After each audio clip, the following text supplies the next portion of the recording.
Hello everyone, स्वागत है आप सभी का स्वराज एजुकेशन के इंस्टीट्यूट के यूट्यूब चैनल पर। तो हमारा कंटिन्यू चल रहा था, अनसॉल्व पेपर हम करा रहे थे सभी बच्चों को ऑनलाइन।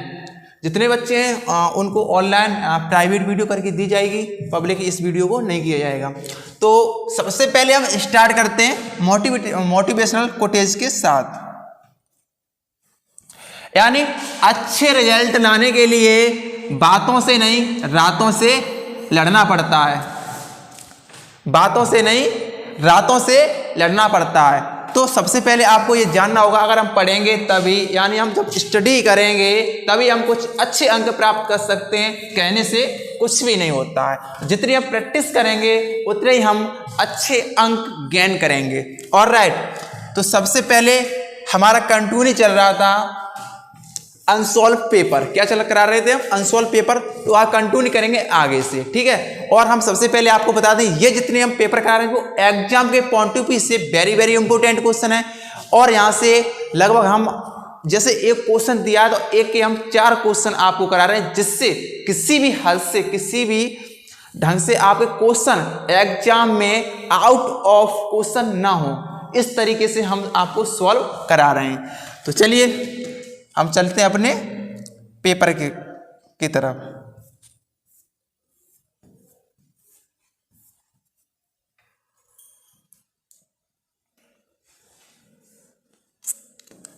क्वेश्चन नंबर हम अभी पहले पे ही थे।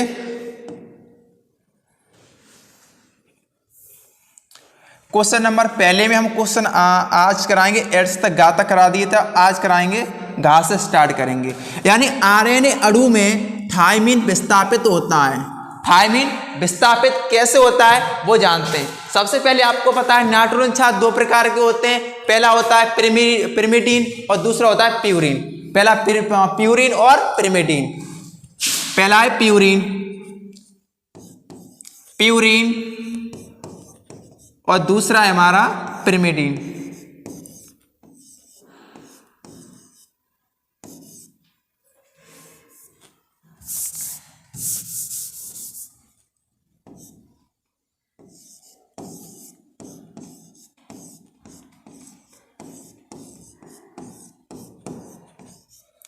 और प्यूरिन में आपको पता है कौन कौन से आते हैं?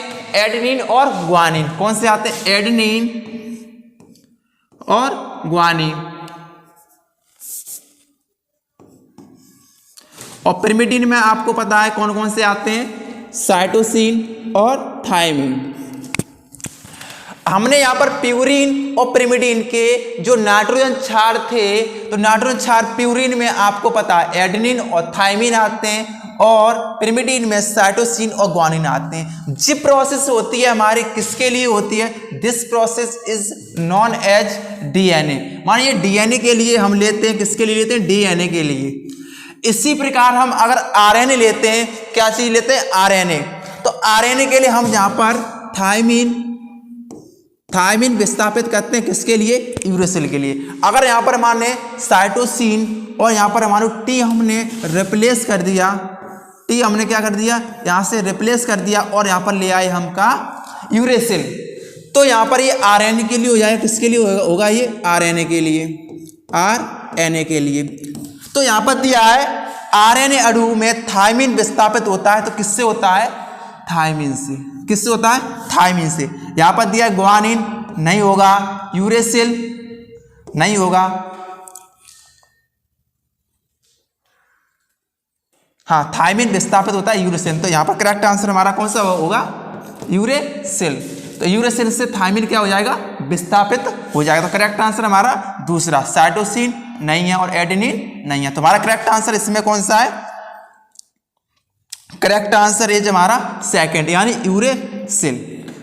मैं आपसे उम्मीद करूंगा ये क्वेश्चन आप आसानी से सॉल्व कर चुकेंगे, आसानी से सॉल्व कर लेंगे। अगले क्वेश्चन की तरफ हम मूव होते हैं। अगला क्वेश्चन है हमारा, ये तो हमने करा दिए थे।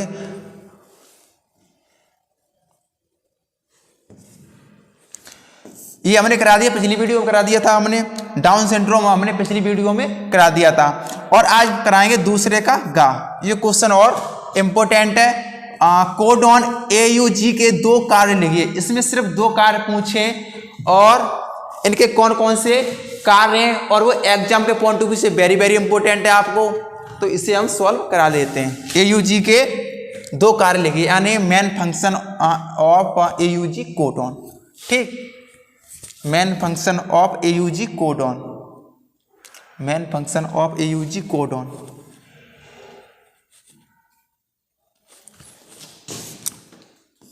AUG,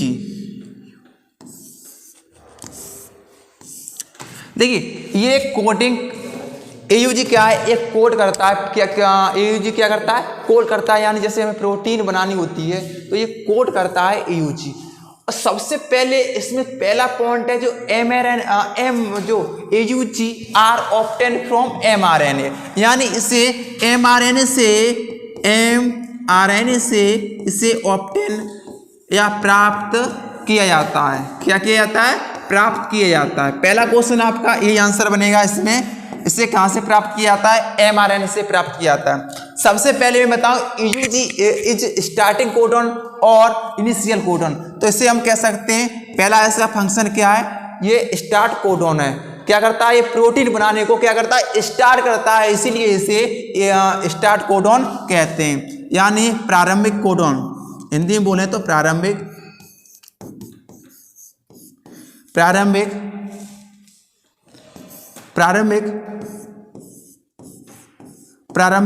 कोडॉन है,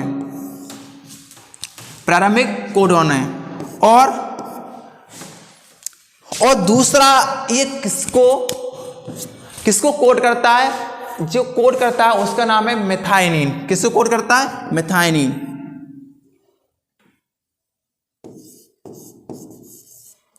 ये मेथाइनिन को क्या करता है, कोड करता है। इसके 2 फंक्शन पूछे थे और आपका ये क्वेश्चन क्लियर हो गया होगा। सबसे पहले आपको ये करना है, mRNA से प्राप्त होता है, ये कोई फंक्शन नहीं है। इसे फंक्शन कौन सा है हमारा, ये प्रारंभिक कोडॉन है, यानी प्रोटीन को सबसे पहले जो कोड करता है कौन करता है, AUG करता है, AUG करता है, यानी स्टार्ट कोडॉन। ये वेरी वेरी इंपॉर्टेंट है एग्जाम के पॉइंट ऑफ व्यू से। दूसरा ये क्या है, ये मेथाइनिन को कोड करता है। किसको कोड करता है, मेथाइनिन को ये कोड करता है। अब मैं आपसे उम्मीद करूंगा ये क्वेश्चन आपको आसानी से आप सॉल्व कर लोगे। AUG किसको कोडन करता है, मेथाइनिन को कोडन करता है, और ये प्रारंभिक कोडॉन है। बस 2 इनके फंक्शन हो गए। कौन सा क्वेश्चन है, don't save clean.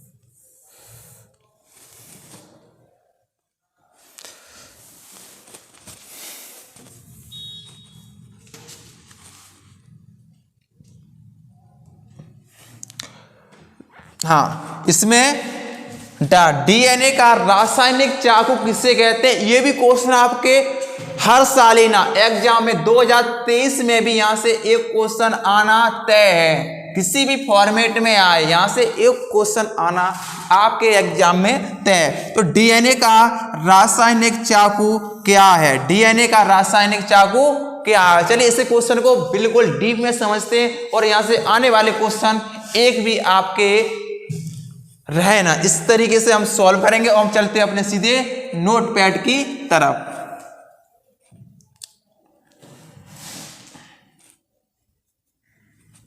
Welcome to. तो DNA का रासायनिक चाकू, DNA पर कैसा चार्ज होता है, नेगेटिव चार्ज होता है। आपको अच्छी तरह से पता है DNA खोज किसने की थी, डबल हेलिक्स मॉडल की खोज किसने की थी। ये आपको ये क्वेश्चन आने चाहिए। ये क्वेश्चन आपको कमेंट बॉक्स में बताओगे। और सबसे पहले हम देखते हैं DNA की स्ट्रक्चर बनाते हैं।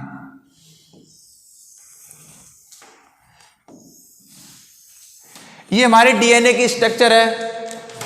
और DNA को जो चाकू बोलते हैं, DNA चाकू, यानी जिसमें जो स्पेसिफिक DNA यहां से निकाला जाता है। क्या स्पेसिफिक DNA को निकाला जाता है, वो किसकी हेल्प से निकाला जाता है, DNA चाकू की हेल्प से निकाला जाता है। DNA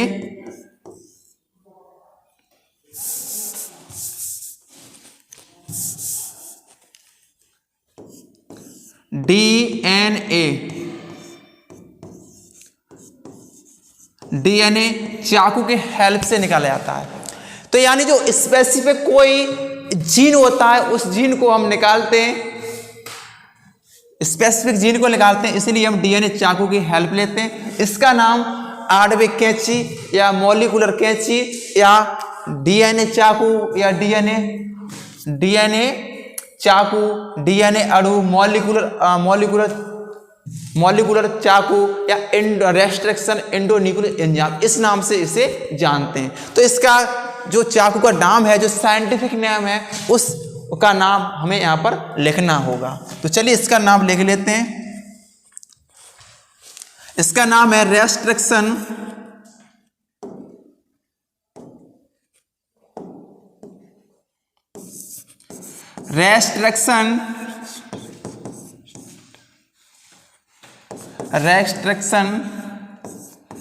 endonuclease enzyme.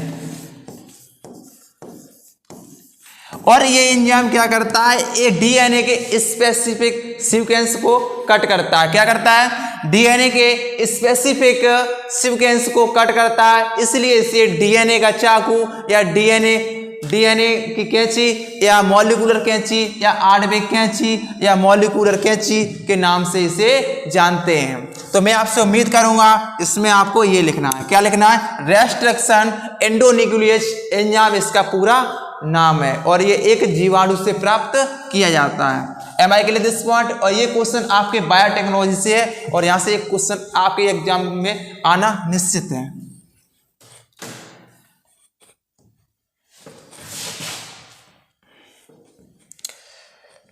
ये क्वेश्चन आपका कंप्लीट हो गया। अब इसमें अगला क्वेश्चन देख लीजिएगा।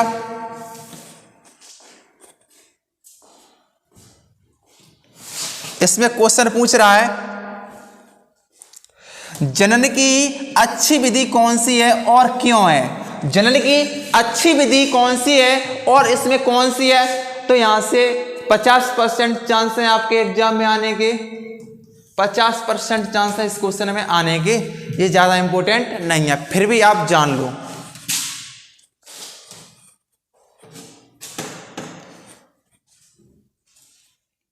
थीम चेंज कर दें।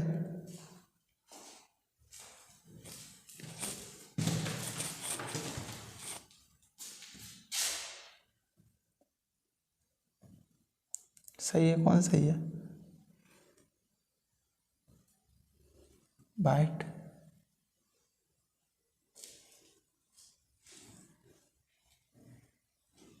इस पे फिर दिखेगा है।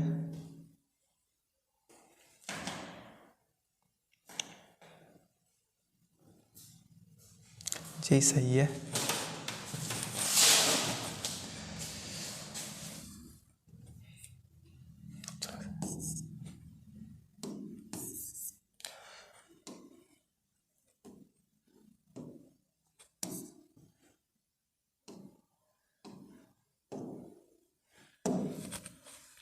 चलो जनन सबसे पहले हमको पता होना चाहिए जनन कितने प्रकार का होता है।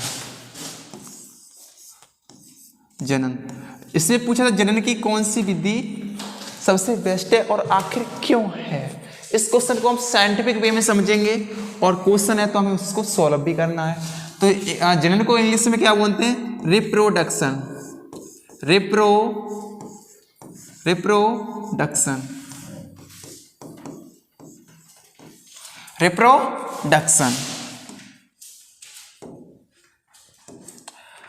रिप्रोडक्शन जनरली दो प्रकार का होता है। नंबर 1 अलैंगिक जनन, अलैंगिक जनन। नंबर 2 लैंगिक जनन।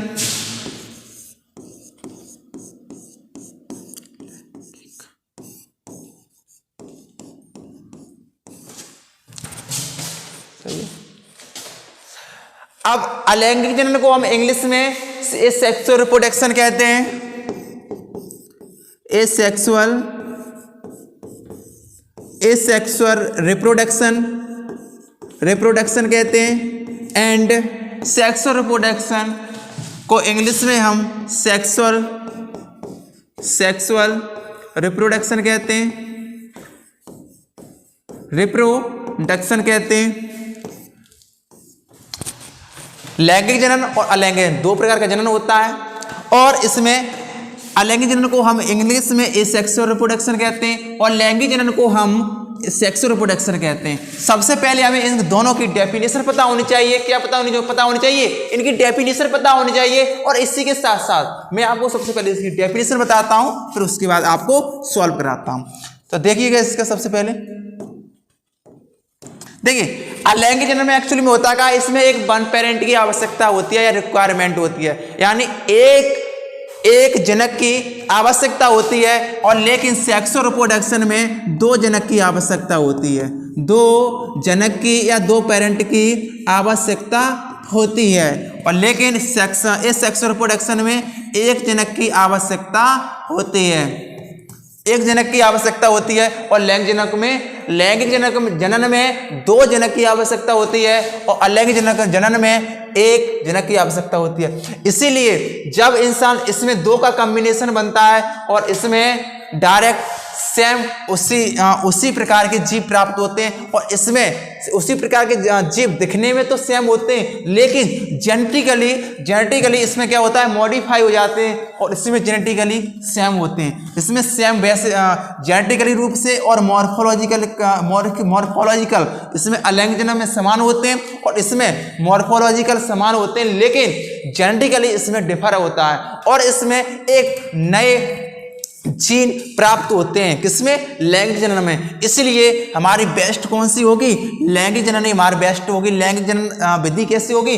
बेस्ट होगी। और अलैंगिक जनन एक बेस्ट नहीं होगी। लेकिन इसमें दो पेरेंट की आवश्यकता की जरूरत पड़ेगी, दो पेरेंट की आवश्यकता होगी, इसमें एक जनन की आवश्यकता होगी। तो हमें लिखना होगा लैंगिक जनन is the best method for reproduction. चलिए, ये हमारा क्वेश्चन खत्म हो चुका है। अगला क्वेश्चन करते हैं हम सॉल्व।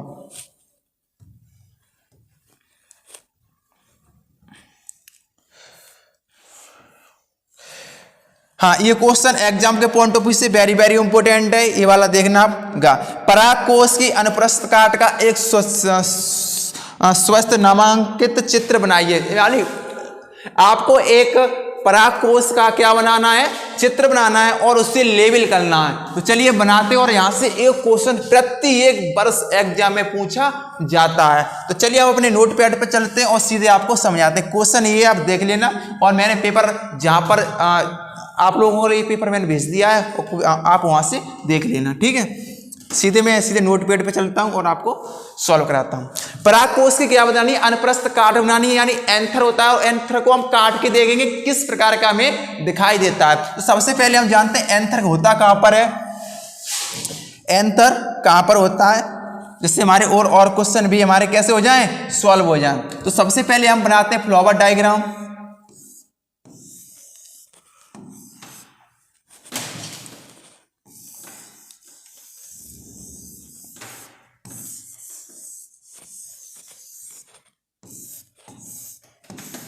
ये हमारा पुष्प है और यहां पर हमारे क्या लगे हैं, ये एंथर लगे हुए हैं।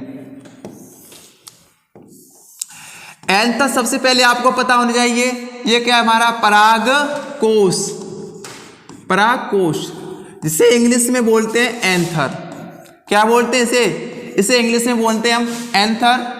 और ये हमारा मेल रिप्रोडक्टिव पार्ट होता है। क्या होता है? ये हमारा मेल रिप्रोडक्टिव पार्ट होता है, और इसके ये वाला कौन सा? फीमेल रिप्रोडक्टिव पार्ट है। तो हम इसका क्या करना है? अनुप्रस्थ काट करना। तो किस प्रकार से इसे काटेंगे उसे देख लीजिए, यानी इसमें ट्रांसवर्स सेक्शन इसे कट करेंगे। तो लुक एट वोट।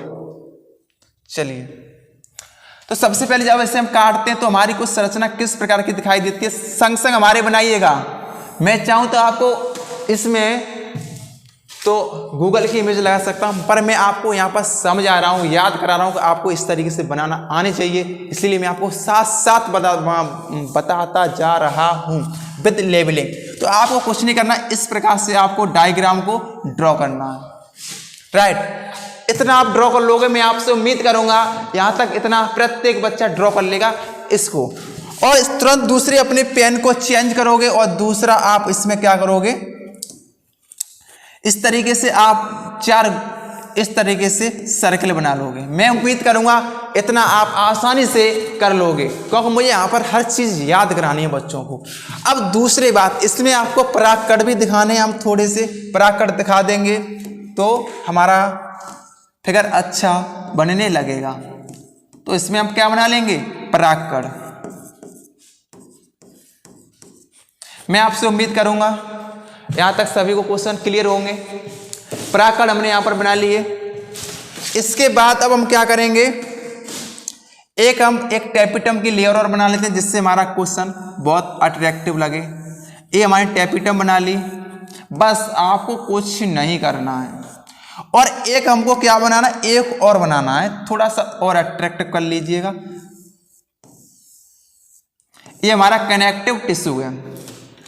जो सबसे बाहरी लेयर होती है किसी की, तो उसे बोलते हैं बाह्य चर्म, यानी इसे एपिडर्मिस कहते हैं। क्या बोलते हैं इसे, एपिडर्मिस। एपिडर्मिस। अब देखो, और ये हमारी कहाँ, टैपिटम। टैपिटम। तो टैपिटम क्या करती है, इस जो परागकोश को क्या करती है, परागकोश को क्या करेगी, परागकोश को न्यूट्रिशन प्रोवाइड कराएगी टैपिटम, ठीक है। और ये क्या है, परागधानी। परागधानी यानी परागकण को रखने वाली जो थैली होती है उसे क्या बोलते हैं, परागधानी बोलते हैं। परागधानी। और परागधानी के अंदर क्या चीज प्रेजेंट होगी, परागकण। ये क्या चीज है, परागकण। और ये हमारे बीच में ये क्या चीज है, कनेक्टिव टिश्यू। कनेक्टिव टिश्यू क्या चीज है, ये हमारे कनेक्टिव टिश्यू हैं। तो मैं आपसे उम्मीद करूंगा इतना लेवल आप आसानी से कर लोगे, इतना कर लोगे आपका क्लियर होगा। इसी के साथ साथ आपको नंबर लेने के लिए हमें एक चीज और लिखनी होगी, जहां पर क्या लिखोगे, बच गए, FIG यानी फिगर, हिंदी वाले बेटे चित्र लिखेंगे, और लिखेंगे TS of anther. TS of anther. Hindi के लिए आप पेपर में देख लेना क्या हिंदी में दिया है, अनुप्रस्थ काट, परागकोश की अनुप्रस्थ काट। मैं आपसे उम्मीद करूंगा इतना क्वेश्चन आप आसानी से बना लोगे। Am I clear this point, yes और नॉट। चलिए मैं और आगे आपको बताता हूँ कितना रह गया, कितना टाइम है वो, वीडियो कितनी देर की रिकॉर्ड रहेगी, कितनी रहेगी, 23 बहुत होती नहीं। चलिए अब मैं अगली वीडियो कल आपकी आएगी, और यहीं तक रहने तक कल कराएंगे, और उसके बाद